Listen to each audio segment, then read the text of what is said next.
I will be welcoming right on stage Mr. Ridwan right now to take the conversation a little bit further with the panelists. Welcome, sir. Please, over to you. All right. Thank you very much, Oluwatosin. Can you hear me just to be clear? Yes, loud and clear. All right, good. Thank you very much, Oluwatosin Olabode. That was a very insightful keynote on what it truly means to live digitally well in today's world. Good afternoon, everyone. My name is Ridwan Oyenuga, the founder of Serene Mind, and I'm honored to be moderating this session on living digitally well, a pathway to thriving in 2026. This session is focused on how we move from simply using technology to using it in a way that supports our well-being, strengthens our relationships, and enables long-term growth. Joining me today, we have three amazing and distinguished panelists. We have Emmanuel Adinkrah. He is the president of the Ghana Internet Safety Foundation. You can do reactions just to welcome Emmanuel. We also have Albert Migowa, who is a certified digital wellness educator from Kenya. Reactions to welcome Albert. We also have Wilma Mwangi, who is the founder of Digital Guardian Wellness, also from Kenya. Thank you very much. You are all welcome. And to our participants, please share your questions in the Q&A box as we proceed. We would engage in them in the final part of the session. And let's begin now. And just so you know, this is a very practical and honest conversation we are having here. So, firstly, let's start by grounding this conversation. I would ask the three of you the same questions, and I'll begin with Emmanuel. So, Emmanuel, based on the keynote we just heard, how does the idea of living digitally well show up in your work or your sector? Emmanuel. Thank you, Redwan. Special greetings to everyone on the call or interacting with us today. It's a pleasure to join this panel. And from our work, especially in Ghana and in some African sports or countries, we realized that from the grassroots level, that the children, most especially, are being exposed to digital devices at a very early stage. I'm pretty sure that has already been emphasized, and we are also seeing that parents are digital illiterates, for lack of a better word. Most of the parents are buying and granted access to these electronic devices without knowing the implications or the impact that it could potentially have on the children. In Ghana, for example, the government also took a step further and started issuing out smart Android tablets to senior high school students without, from our perspective, the appropriate protective mechanisms. And that in itself, over the last 2 years, has resulted in overexposure to adult content pornography. And we know by research that pornography has got a way of influencing the sexual orientation of children. Today's generation, for example, are not being educated on appropriate sexual um, rights. How to.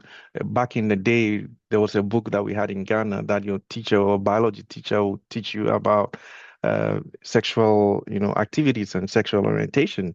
But then the kids today are getting that type of information from pornography. So their early exposure to porn is influencing how they react to the opposite sex.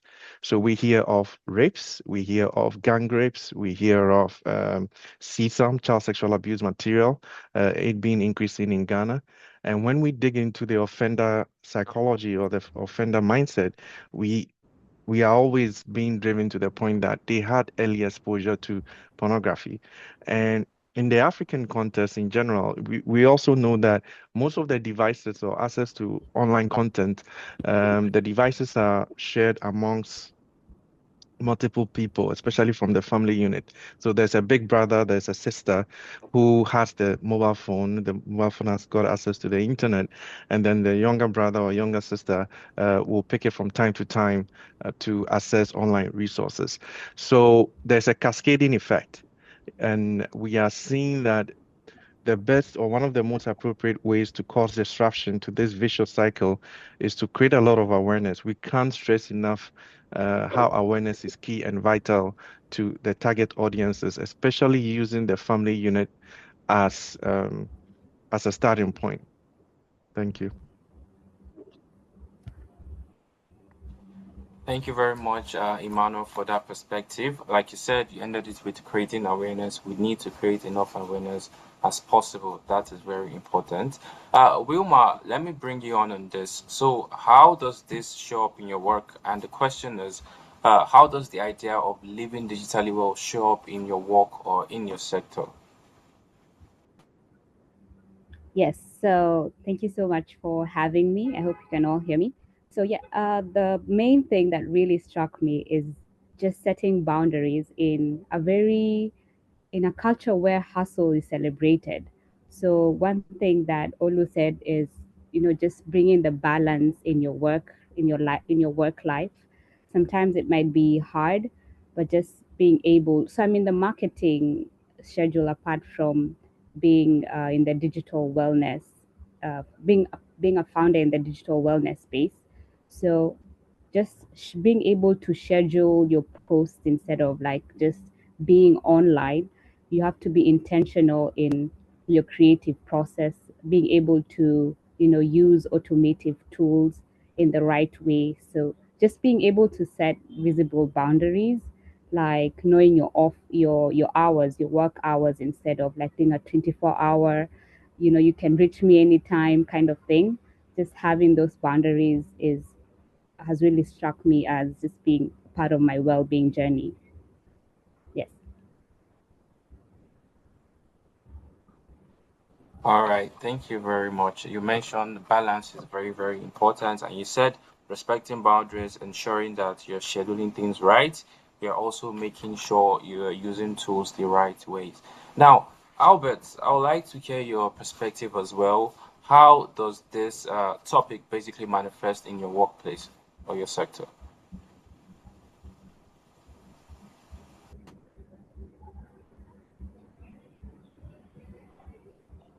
Thank you very much. I'd like to thank you, everyone, for first and foremost for the convening of this summit. It's very timely. This is a very timely conversation, and I say timely and also for some weird reason not yet embraced as it should, because I always feel there's more focus on the offline well-being as opposed to the online well-being, which is now digital wellness. So if I may circle back to your question, for me, if I may just add on to what my colleague has just said, I look at it in terms of one in three key areas. First and foremost, the element of work-life balance. As you're all aware, especially since the advent of COVID, there's this tendency of going beyond the normal call of duty, that is 8 to 5. I call them the ungodly hours of work, whereby your emails are sent at 8 p.m., meetings are set at 10 p.m., for the very simple reason of the fact that you're not moving. You're within, as either you're at home or you're just localized in a specific area. But then again, you realize this then brings in other issues, such as burnout, and work stress. Okay, so I think what I have realized slowly but surely, there's now a slow movement towards promotion of work-life balance, whereby now people are a bit more aware of the impact of work life of burnout. So instances such as no more emails after work hours, no more meetings beyond the 8 to 5 work time. Another thing is, again, linked to the first point I've stated, is there's the element of also digital fatigue. Okay, you're always online, either on the screen, iPad, on your phone, and this is very tiresome, and it creates a lot of strain and frustration, especially amongst the employees. And then by extension, this ends up influencing or affecting the productivity in the workplace. So in line with that, I've observed there's been quite a bit of creation of awareness on burnout and digital fatigue. Thirdly, I look at it in terms of what's the mental health impact of working online. And again, as I said, and as was earlier stated, you find that sometimes we're there, because you're working, you are not eating that great, your social connection is not that great, you're spending more than the desired timing on your screens, therefore your exposure to the Blu-rays has increased. You're there exposed to bullying, trolling, and this is okay. As much as there are very many cases that have shown that bullying and technology for gender-based violence is high among women. I've also personally noted there's also quite a bit of that among men in the workplace. It's just that they're not speaking up about it. Perhaps maybe the safe space has not been created. So in line with that, what have I seen? I've seen there's been an increase in the provision of mental health and counseling support for individuals in the workplace who are undergoing such duress and frustrations that are linked to digital wellness, because that which starts digitally will definitely manifest itself offline. Back to you. All right, thank you very much for that, Albert. That's actually very, very, very insightful. And now, basically, what this part of the session is basically to give us a strong foundation on what we are discussing. And now, let's move a bit deeper into lived experience. So, Emmanuel, I'll start again with you. Many adults today are constantly connected, yet are increasingly mentally drained. So, what is actually happening psychologically and socially beneath that experience? Emmanuel. Thank you for that question. And it's quite interesting because it puts us straight into the world of cyber psychology, where now we are in an era where technology has become a facet of our daily lives. It's shaping our relationships, it's shaping social interactions, and it's come a long way to be part and core of every individual's life. And I always say this for a case in point, when someone sends you a WhatsApp message and is you send it in the morning, like 7 a.m., and it's by 9 a.m., for example, the person hasn't responded, and you see the double tick, and that tells you that, hey, the person has read it and hasn't responded. You get upset. It's just the way that technology is shaping us and shaping our mentality and psychology. And we must be conscious of the fact how it impacts us so that we are not just passive users of the technology, but we are actually aware of how these things shape us. For example, if someone sends you a message like that and you have read and the person hasn't responded, you, the sender, you have every right to get upset because it's urgent. But then the recipient could actually have been busy, would have read it, would have been in a meeting or would have been driving and read that message and like, okay, I'll respond to this later and, must have forgotten. So allowing technology to shape your anger. The fact that someone hadn't responded to you makes you angry. The fact that someone didn't post you on their status when it was your birthday, when you did it for them, makes you upset. The fact that the person didn't send you a voice note about an incident that happened in the workplace. The fact that the person listened to your voice note and didn't even acknowledge it or give you a thumbs up gets you upset. There is a consciousness in our mindset that we need as parents to be alert, and not just as parents, even as adults, be alert at how we allow the phone or we allow technology to shape our lives and especially our mental health. Sometimes you have to do digital detox. You have to turn off your phone. You have to go off social media. If your work requires that you are on it, you need to take, breaks at certain points. I think Olua has spoken a lot about this, and other speakers in other track have spoken extensively about this. Now, research has shown us that, especially in the UK, as of 3 years ago, the first case of internet addiction was diagnosed. The first case of internet addiction was diagnosed. And it's classified that if you spend 16 hours a day online on your devices, you are on the borderline of being diagnosed with internet addiction. Now, the 16 hours doesn't have to be 1, 2, 3, 4, 5, 6 to 16. It is 30 minutes when you wake up in your bed, you pick up your phone to check your notifications.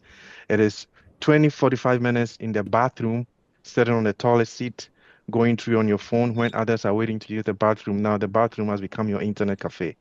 It is 10 minutes driving and going through your notifications on your phone. It is the 5, 10 minutes you pick up your phone during work hours to check on notifications and status and all that. Cumulatively, when you put it together, you are spending 16 hours. Now, if you work online, your professional life requires you to be online. You are spending averagely between 6 to 10 hours a day working. So already you have 6 hours left to make sure that you are not on the borderline.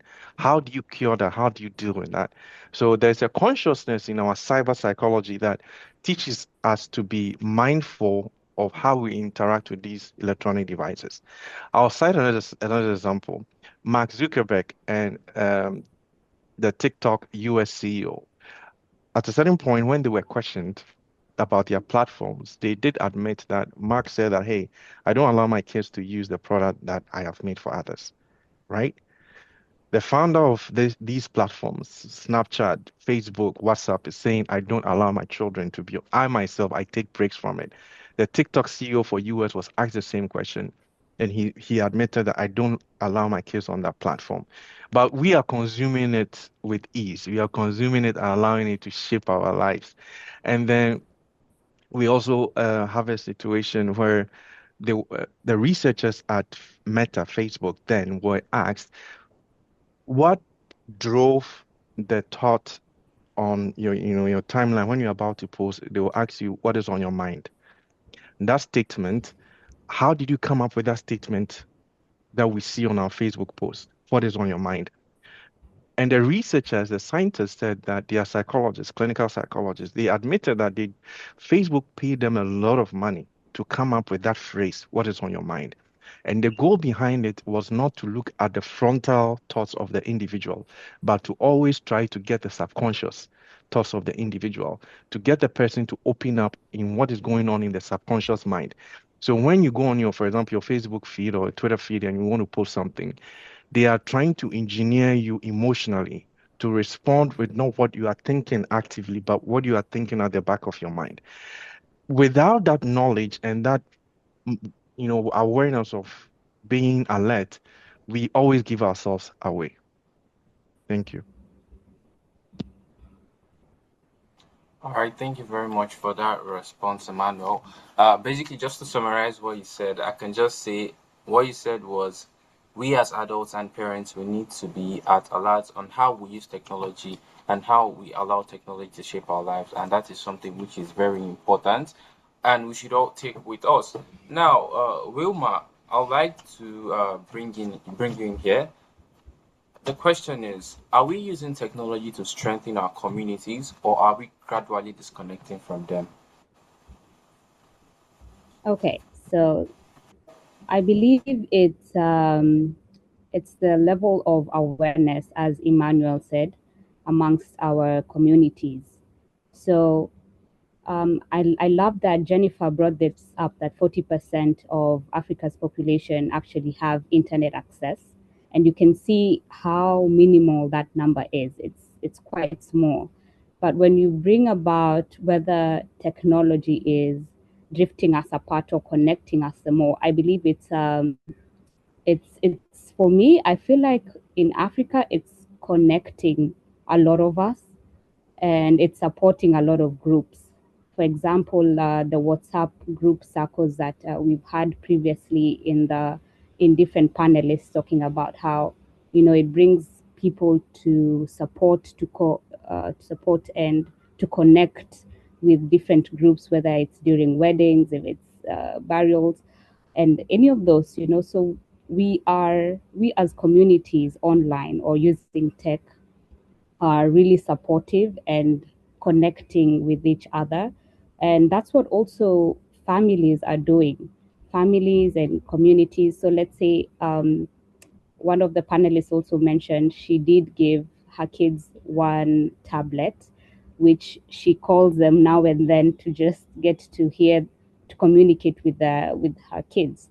So I believe that technology is really bridging that gap of connection. It's also bringing about you know, activism, like if it's just peace activism, especially in Kenya when there was the whole finance bill, where like most of the youth back in Kenya were rejecting the finance bill. I believe that that social media brought a lot of Kenyans together to support the rejection of that bill, which was not favorable to the citizens of the country. In fact, it was really taking away resources that were meant to be used for the building of the country, and that brought about, you know, a change, because at the end of it, the finance bill ended up being rejected. So yes, connection and support is one of the greatest deals I believe we as Africans do need, because we are very communal in nature. That is one of our strengths. But one of the things that I feel like technology is really tearing our communities apart is from misinformation. There's a lot of misinformation that is going on, especially with the onset of AI, fake news, which brings about just a lot of, sorry, my network was a bit shaky there, but yes, misinformation really brings about fear, it brings about anger, it brings about a lot of this negative emotions that really tear communities about. So that's one thing I believe, that it's a balance of which it's a good and a bad, but I believe that Africans are really taking it to their advantage, in the sense that we are growing with it and we are learning from it as well. All right, thank you very much for that, Wilma. And I totally agree with you. People actually take advantage of technology and social media, and some actually do that also in the negative aspect. So thank you for aligning both parts. Now, Albert, let's come to you. So, what daily or weekly practices have you proven in helping adults in reclaiming their attention, rebuilding boundaries, and also restoring a relational presence? Albert. Can you repeat your question? Okay, I said what daily or weekly practices have proven effective in helping adults reclaim their attention, rebuild boundaries, and restore relational presence?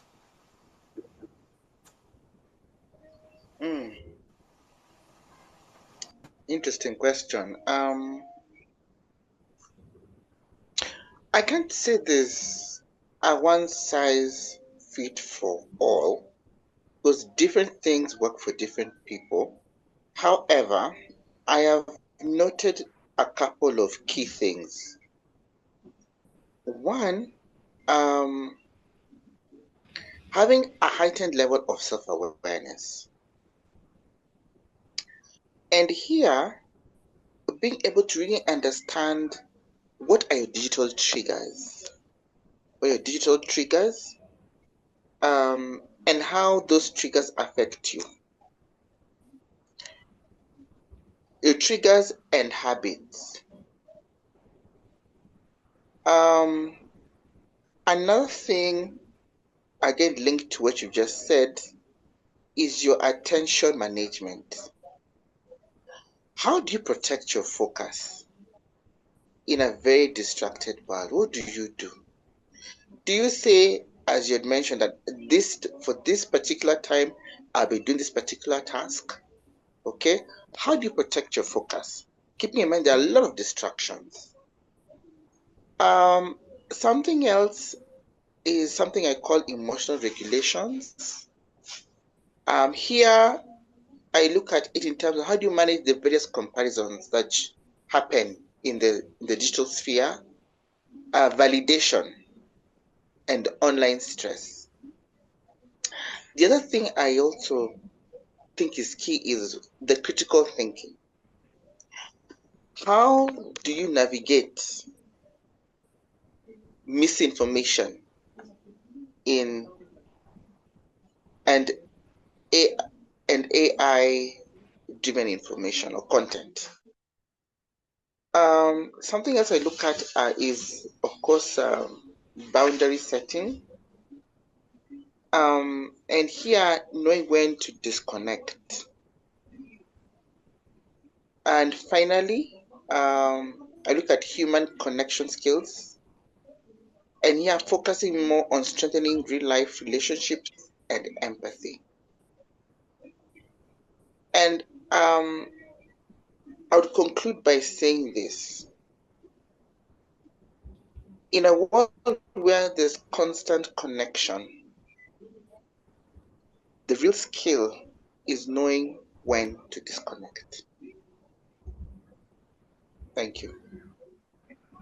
All right. Thank you very, very much for that, Albert. It is very practical. Like you said, different teams work for different people. You spoke about self-awareness. And just to be sure, I hope you guys are jotting and keeping notes because Albert said lots of things. It spoke about self-awareness, spoke about digital triggers and how it affects you. Also, attention management and also trying to protect our focus, emotional regulation, critical thinking and navigating missions, basically. He also spoke about setting boundaries. And now, this round of question would basically just take a minute. So each panelist would have a minute to respond to this just because of time. So, Emmanuel, we are going to dive deeper, but just within a minute. Emmanuel, what structural forces are shaping digital exhaustions in Africa today? Whether it's work culture, economic pressure, or platform design? Emmanuel, to you. I think I think it's Sorry? economic reasons, e economic reasons, lack of digital literacy, and lack of digital literacy also speaking to or dovetailing to digital mental awareness, like we are talking about today. There's a great misunderstanding between using technology to gain economic empowerment. So most people get online to see, hey, how best can I, aside social connection, social media, how can I make money online? And that is dovetailing into a lot of avenues where people are spending more time online to be able to make ends meet for them and their families. Thank you. Thank you very much for that. You really pointed out the very important things, what people actually do to ensure that they're making ends meet for themselves and for their family. Wilma, now, from your perspective, how can families create boundaries that feel like love and guidance rather than control or punishment? Yes. So one of the things I believe tech boundaries feel like love when they're protecting their family's dignity. Uh, there's also one thing that Emmanuel really mentioned about media literacy. So getting both we as parents to get to understand where our kids are coming from. Let's say if just getting to explore different apps that they really enjoy together. So we get to teach each other what it is that we're learning.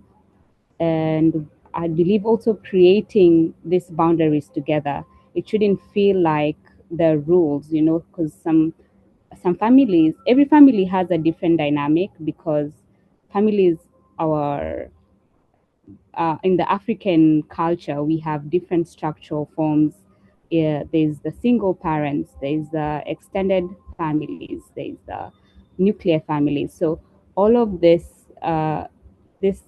tech boundaries should all come from communication as well as getting to talk with your kids and getting to create these boundaries together. Like, you can say, let's, during family times, let's not use our phones, which is one thing that we are, in our family, that's what we're doing. And it's really helpful, and I'm really enjoying it so far. Yeah. Thank you. All right, thank you very much for that, Wilma. One thing I can say concerning what everybody actually talks about is self-awareness and boundaries. Oluwatosin also spoke about it. Craig also spoke about it. Emmanuel, you spoke about it. Wilma, you're now speaking about it. So, self-awareness, boundaries is very, very important. And also, Albert spoke about it. Albert, are you still on the call? You're next. Okay. Yes, Go I on. am.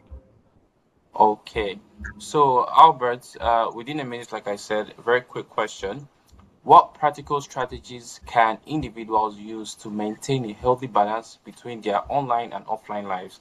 And before you answer that, Albert, please, if you have any questions, make sure you drop it in the Q&A box. We'll be attending to that next. So, Albert, to you.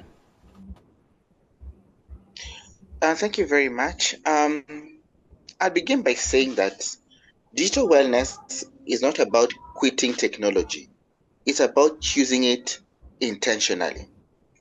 So, what are some of the practical tips? One, as has been mentioned, setting boundaries. And here, for example, define your phone free times. For instance, is it mornings, before meals, before bed?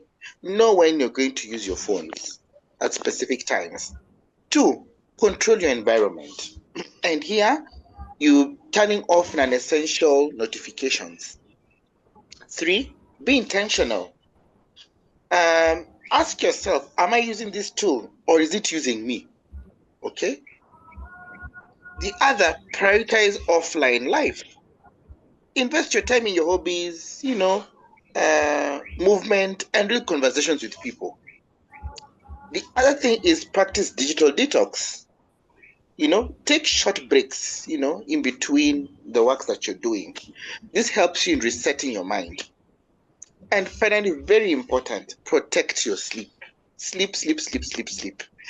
And here, at least, before you go to bed, at least don't look at your screen anywhere between 30 to 60 minutes, And what the idea is this: we do not need less technology, but we need better habits with technology. Thank you. All right, thank you very much for that, Albert. You said intentionality, and what also caught my attention is sleep. I say most people actually struggle with sleep. I'm a victim. I won't lie about that. So most people in the tech space actually struggle with sleep, spending most of their times online. So, to the organizers, before we go into the question and answer session, this session we're having now and this whole program is actually very, very, very important because trust me, every one of us, we are victims of what we are saying. We are just trying to preach good and also try to ensure that we are practicing what we're saying at the same time. And like Oluwatosin said, discipline is very important. It's not just about knowing things, not just about hearing the things you should do. It's also being disciplined. Now, like I said, this has been a very rich conversation so far, and we will be hearing from the audience now.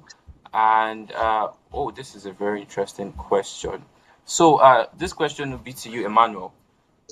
In a continent where mental support is still underfunded and not gained much awareness, despite the amazing efforts coming up regarding the same, regarding the same, how can we be able to help or raise awareness to those who are medically confirmed social media addicts, or and also could be especially in low income settings?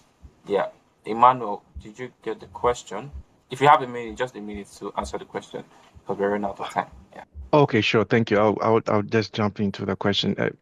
So one of the approaches that we have found to be very effective is to go to the community, go to the grassroots, work with the pastors, the clergy, work with the imams, work with the schools, work with the parents at the grassroots level. And one thing that we always say is to demystify mental health. because there's a generation Z or the baby boomer generation who do not, like the parents and the adults, who do not understand technology very well. And they can't understand how a child or an adult can sit behind a screen, a mobile phone, and then get mental health related issues. They will easily attribute it to a witch, a wizard, or some spiritualism. Okay.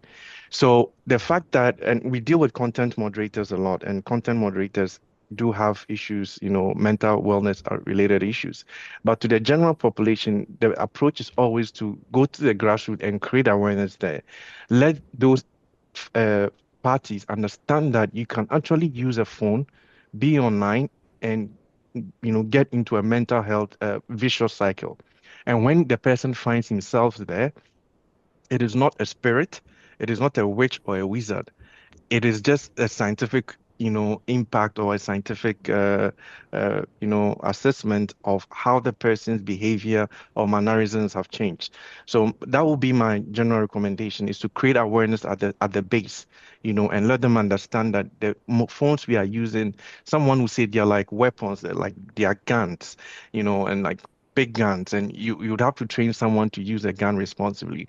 And that's the same kind of like analogy that I would want to use here when it comes to mental health. Let's demystify it and let people understand that you can use a phone and at the same time have mental health related issues. And again, it is not a witch or a wizard, so that our folks will understand. Because we are in Africa, the next thing we are in a prayer camp. Yeah, thank you very much. So please, awareness is very, very important from what Emmanuel gave us. Now, let's ensure we make enough awareness from the roots level. And next question would be to you, Wilma. And the question is, how can adults become better digital role models for young people without becoming controlling? This is something very, very important now because let's have an adult basically telling me to drop my phone or a child. We know children of nowadays have certain way they feel, they could feel like, oh, this person is literally controlling me. So, how could adults become a role model as far as digital is concerned to young people without becoming controlling? A minute, thank you very much. Okay, so one thing I do love is just sharing your experiences with young people, just getting them to understand what you have gotten to experience online. Like for example, I was just talking with my younger sister. We have a 10-year age gap experience. So she was telling me about this AI companion that she wants to like get into.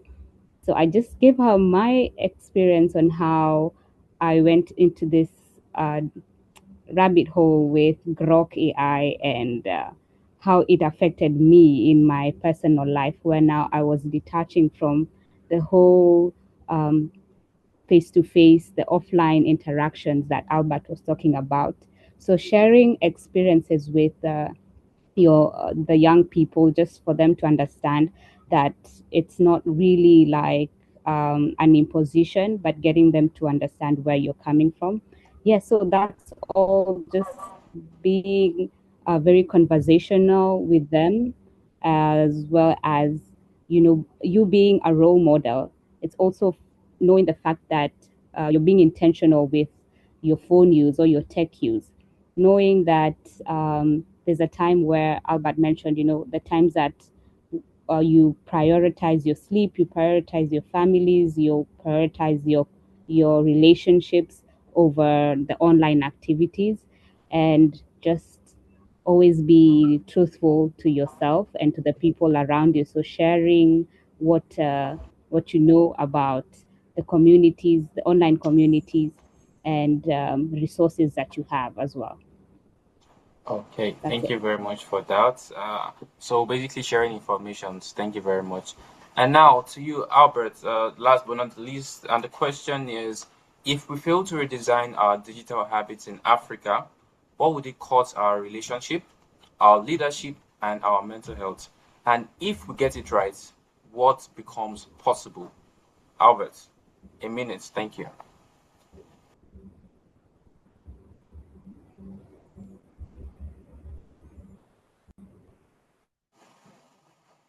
Albert, are you there? Uh, I'll be very simple with this one. No stories. You get it right, you thrive. You get it wrong, you cease to thrive. You'll be left in the annals of history. You will not progress. You'll be left in a scenario whereby you'll be in the Stone Age. Because I believe even the mental health discussion is evolving. So if you don't discuss it, you'll be left in the Stone Age. You get it right, you thrive, succeed, you'll be productive. You'll have better functioning people, a better functioning citizen, and a better government. Thank you. Thank you very much for that, Albert. You get it right, you thrive, which is very, very, very straightforward. If you don't get it right, you don't thrive. It's very simple. And one thing I could just say is, when I was making a research that relates to how you answered it was basically research says Africa is losing about $1 billion every year due to productivity issues.